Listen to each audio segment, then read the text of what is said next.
What's up, good people? How you guys doing today? Welcome to Montez at Midday. I'm your boy Dre Montez, also host of Who's to Blame, the podcast. You can check out the latest episode. Just visit the website, DreMontez.com. You know how we do it. High fives, chest bump. Let's hug it out just a little bit. Let me get that TV out the way right there. Let me move that TV out the way. There you go. No need to see that at all. No need to see that at all. Man, oh man, oh man. It's winding down to that time of year. The end of the year. 2020 is coming to an end. But happy birthday to all the people that are celebrating a birthday today. Those of you know who you are. Happy birthday to you. My man Guy over in Hawaii. Happy birthday to you, my man. Gonna have him on a couple of blues hockey podcasts in the 2021 season. Again, thank you so much for the ugly sweater party the other night. It was amazing. It was so much laughter. There was so much going on. Everyone that chimed in, that stopped by, that said hello, thank you so much. Thank you to Jenny Sequad. Thank you to Christine from Bird's Eye View Drone and Photography. Thank you guys so much. It was better. It was so much fun. The comedian Michael Olanoy, oh man, it was a lot of fun, a lot of laughter. Again, it was just to say thank you to other sponsors that have been a part of Who's to Blame. Even some during my radio days, and some just been with me throughout the podcasting stage. And I want to do something a little different to make it a little easier to get to my shows and find my shows. So the website was something I've been working on for quite some time, just finding the right person to get what's up here out there. And what better way to do it than to have a lot of love and support for all the sponsors of Who's to Blame. So check it out if you have not yet. Please do so. But this is Montez at midday, and we got some things to get off the chest. Some things to get off the chest here. You know, my version, I guess, Festivus.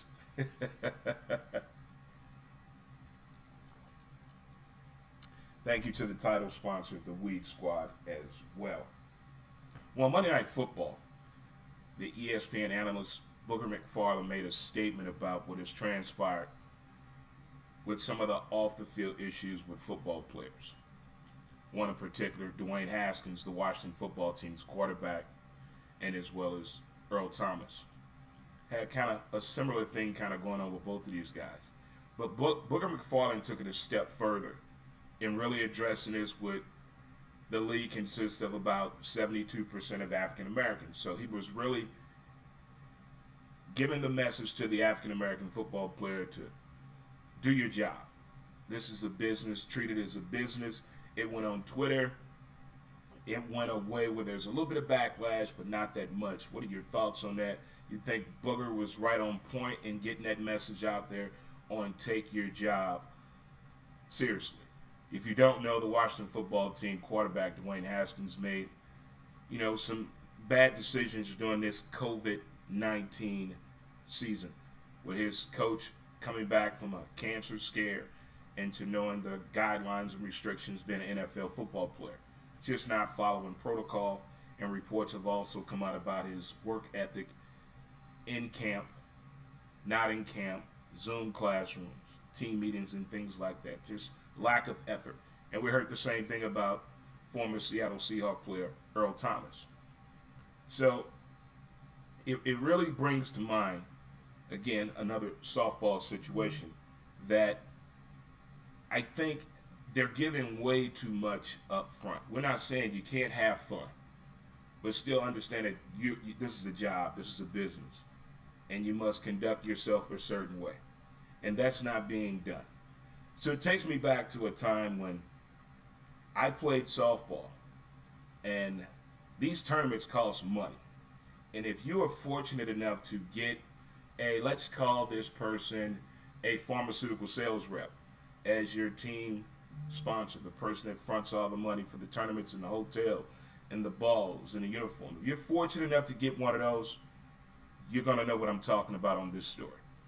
Now, if you get one that has street knowledge and technique, you're going to be in for a learning lesson, because they really do value the value of money.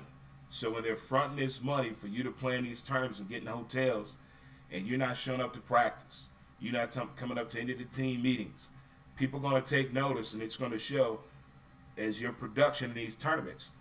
And your team manager, the person that's put that money up, is going to call you out on it. And it made you step up. Now you fast forward now to today's player, you have corporations that are sponsoring teams. There's really no finger pointing, because that money is guaranteed no matter what. But if you came up during that era when you really do appreciate someone fronting the money for you to get out there and play ball, but competing still, getting some wins out of here, bringing something back home to the table, as opposed to you not going to the practice, not taking this thing seriously. But this is on a professional level, so imagine how those teammates feel. You saw what J.J. Watt said. He preached about it on Sunday, not taking this job seriously. Hey, I get it. You make $3 million, you want to go out and kick it with your crew, your boys, your people, or whatever. But there's a way to do it now. We didn't make the rules or the guidelines. But what's out there is what's out there, and better decisions need to be made, which leads us to the first thing I want to bring up: focus. What I mean by that, did it get hard for you, or did you find another avenue of the term focusing during this pandemic situation? Did it change? Did it get a little harder for you? I'm not asking for the secret of the sauce or the recipe or the ingredients, but the focus had to change. I don't care what you're doing from your 9 to 5, stay at home career, out in the business world, business owner, going through school, trying to make it in this athletic world, something that you were doing prior to 2020 with a focus. Did it shift? Did it become a lot harder? Did it become easier to focus on the task at hand and the goal? Because the reason I brought this up, they talk to a lot of the athletes and the actors and the people on Broadway. Like, what are you doing in this time? And the comedians as well. Or are you focusing on something else? Is your craft getting stronger? Or are you still in that I guess that triangle of being an actor, but you're seeing something else with some interest? You want to put your focus on that. And now we see the production side of you, the directorial debut side of you, something like that, or a collaboration you've been working on, and you finally had the time and the energy to sit back and focus on something. Look, I'm not saying all of 2020 was bad. It did give you time to focus on things. It really helped me understand this. I don't want to call it a disease that I have. I want to call it a vision issue that I have, having LHON, and finding out more and more about that, and focusing down on the visual points of that to actually use with that, and still be able to go out and have a normal day-to-day life, so to speak. It really helped me on that. Then on the podcasting side, it really opened up even more doors and windows, and the elevator explosion went through the roof when it comes to podcasting. All those things just changed the focus even more intense for me. And I know some other people out there have as well experienced the same thing that I'm trying to get across to you right there. Just like in the sports world.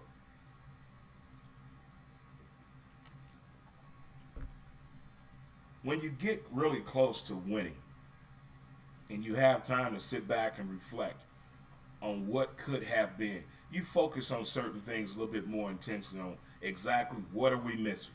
What are we missing? We going out of town battling with this team every weekend, but we're coming up short. Why? And you got to figure that out. And then when you finally get to that point of figuring it out, like I'm hearing a discussion right now that the Kansas City Chiefs are being blamed for their talent. That was a process to getting them there. You ask any Kansas City Chief fan, this was not an overnight sensation team at a flip of a switch. No, it didn't work that way. They were building on this, just like that baseball team I don't like to talk about down in Texas. How that took a 10-year plan to put that together. They may have cheated with some emails and stole some signs to win a World Series, but damn it, they got there. There is no overnight switch. Look at what's happening with the Buffalo Bills. We can't punish these teams for finally now getting all the pieces you need to win on both sides of the ball, both sides of the plate. They just figured it out. It takes a little longer than others to get that through their thick skin for some reason. But I heard them discussing that the Kansas City Chiefs are being blamed for their talent. They have too many quality running backs. They have the best tight end in the game.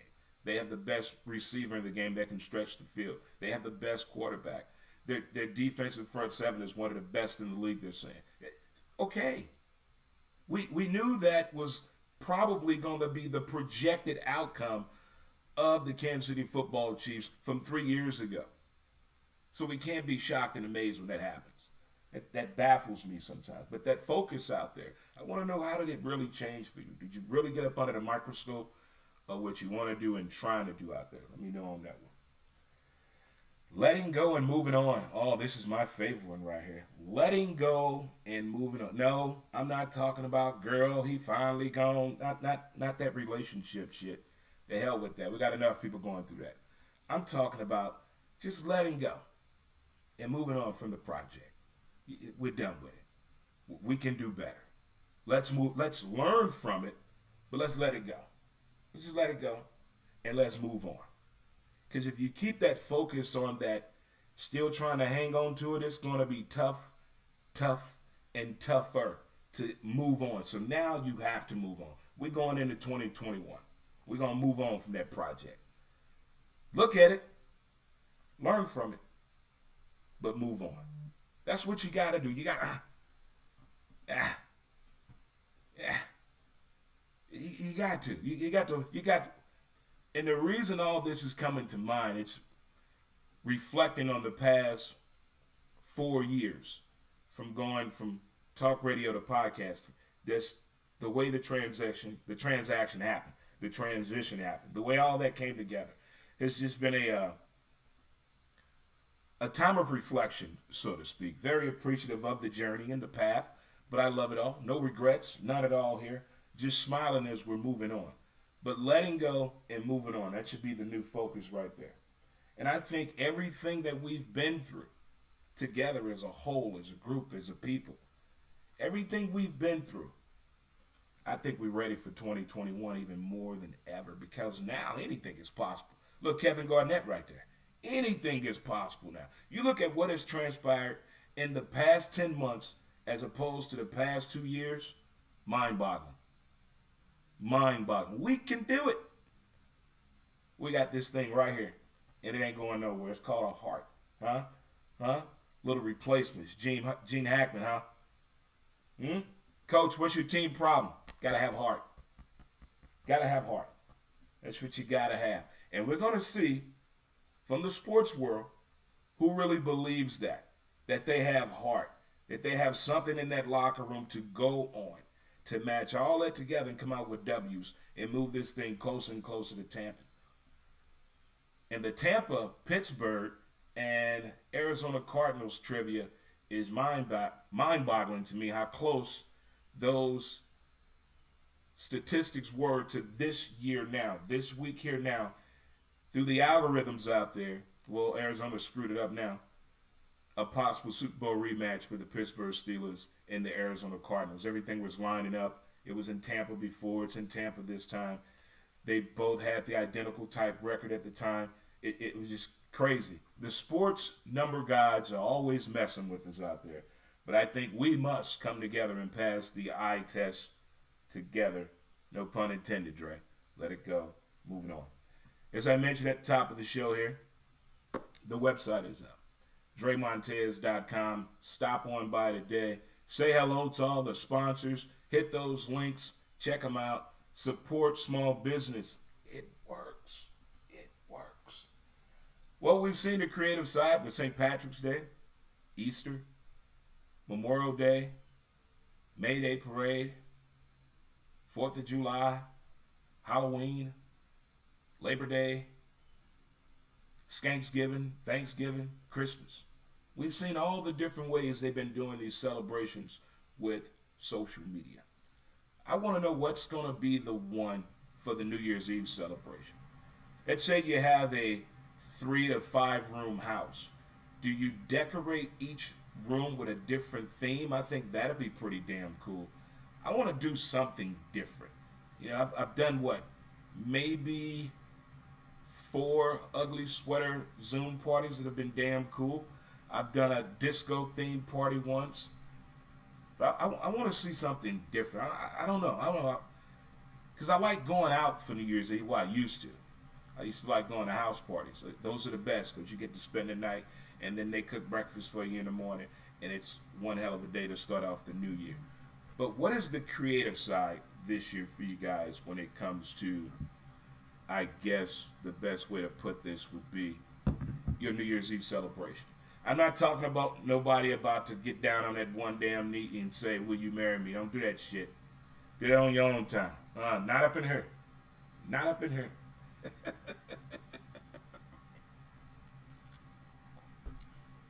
I never understood the people that did proposals on New Year's Eve. Come on, man. You had all damn year to do this shit.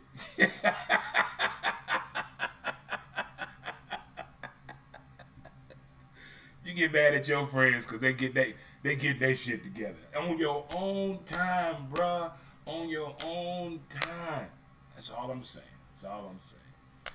Also, if you didn't hear the good news on Monday as well, coming in April, I'm doing something to give back to softball. Brumman style is going to be the point of softball. Monday evenings, 8 p.m. Central Standard Time.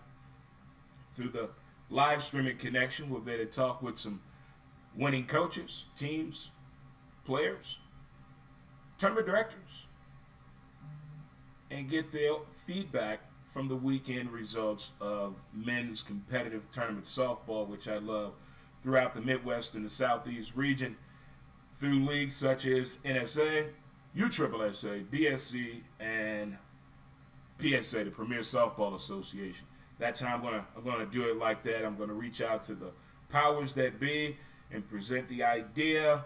Boom, get their support, have a lot of fun with it to talk about one of the most perfect men in America that I know. That is the male softball player, ladies and gentlemen. Yeah, it is. Okay. Yeah, it is. And the other one is a Navy man. There you go. All right. You get those two in your life, women. You got something perfect right there. You get yourself a Navy man and a former softball player. You locked in for life, girl. You're going to be married a long time. Wait a minute. I'm a Navy man and softball player, so that's not true. Not true.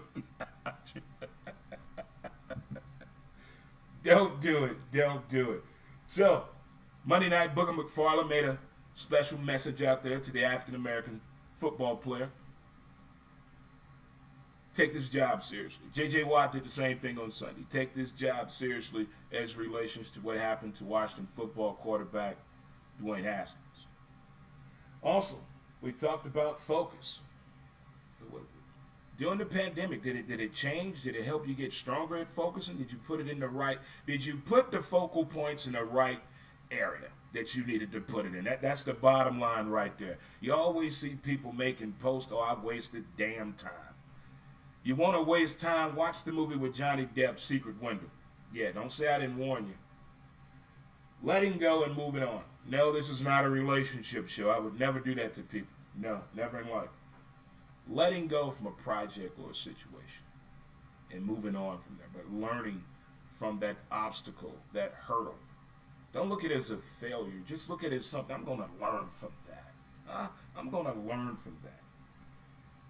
I think we're pretty much ready now. Let's go 2021. Let's go. Let's go. We got creative minds out there coming at life. We got innovation.